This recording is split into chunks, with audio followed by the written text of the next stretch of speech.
Hi, I'm Beth Dobler. I'm a literacy professor at Emporia State University, and I want to tell you a little bit about how I came to be such a big fan of Scott Ritter and the work that he's doing with the inquiry process in his third grade classroom.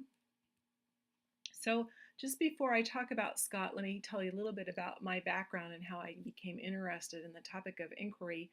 I have studied inquiry for several years. I've done some research and some writing on the topic of inquiry. My background has mostly focused on inquiry using the internet.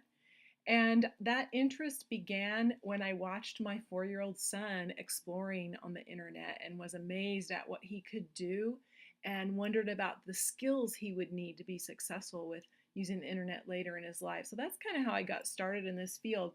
I'm always on the lookout for really good teachers who I can borrow examples from to share with the students in my courses. And so I've worked with Scott on a couple of other projects and had the wonderful pleasure of spending time in his classroom. And when I wanted to learn about what's going on with inquiry in elementary classrooms, I approached Scott and asked him if I could visit, and he has graciously let me come to his classroom several times in the past month. And so I just wanted to share with you a little bit about what I've been seeing in his classroom. I know Scott to be an excellent teacher, and I'm so grateful that he lets me come and watch what's happening because there's just some amazing things that are going on in the classroom as I get to watch the students interact with each other and Scott interact with the students during their inquiry time. So getting to see Scott in action is a real treat. And whether he's introducing the steps of the inquiry process or conferencing with small groups, he already has taught me a lot about how to keep the inquiry process going. And he is a master at sensing when to jump in and give students some more information so they feel like they have the support to move forward, and when to back off and let students struggle just a little bit with figuring out what to do next. He really has that skill of observing and then adjusting what he's doing with individual students and with groups to facilitate their inquiry process. So as I've been in his classroom, I've been able to see the students go all the way through the steps of the inquiry process, although not within one project. So I've been in on a couple of different projects at different spots. And I'm so impressed with what I'm seeing. I'm seeing students that are really thinking deeply, that are engaged in the process because they're generating the questions themselves within the structure that Scott gives them. So it's what they want to know about, and that ownership of those questions empowers students to feel like they're really doing something meaningful.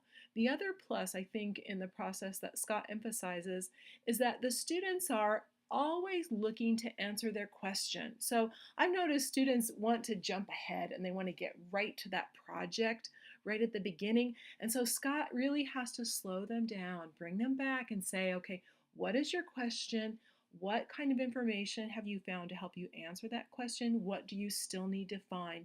And the project itself is that last step. And I've numerous times heard him have to remind students, we're not making the project first. We're answering our question first.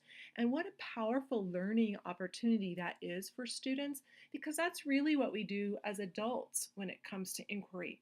We have our questions that guide our thinking and reading and learning, and we search for answers to those questions. And then we do, in a sense, do projects in a way we share that information with other people, whether it's talking to people in our family or using that information in some way at work. So really is mimicking what children need to be prepared to do in their future. I'm also amazed to see the high level of thinking that's going on in the minds of these children. During their inquiry time, which is quite lengthy, I think, anywhere from 60 to 90 minutes, the students are highly engaged. They're working with their team, they're learning really important collaboration skills as they're working with their team, how to negotiate what that question is going to be, how to decide whose information or materials are going to be used and what part of the project.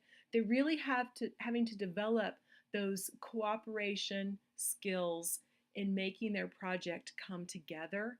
And those are important skills that aren't easy to teach. As I observe in the classroom, I can clearly see links between what's happening with the inquiry process and the Kansas College and Career Ready standards. So I see students that are developing speaking and listening skills when they're working in their small group, or I haven't had the chance to see them give them their presentations, but Scott has talked about those quite a bit, and I'm anxious to see that final product of their inquiry process, to see those speaking and listening skills that they've developed. But they're also developing obviously reading skills because they're reading the information. But within that, they're really having to do some high level summarizing to pull out what is important from a lot of information that's available and sift that down into a kernel that can be used in their project, as well as they're developing writing skills in the creation of their project or when they're taking notes about the information for their project.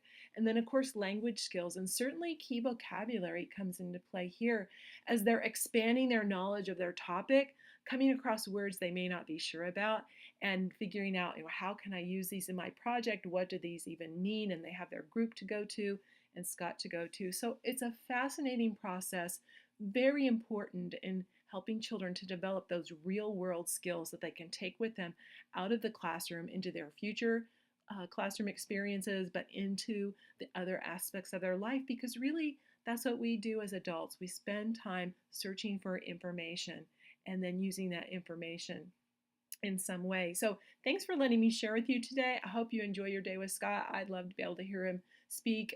Fascinating teacher, and you're in for a real treat.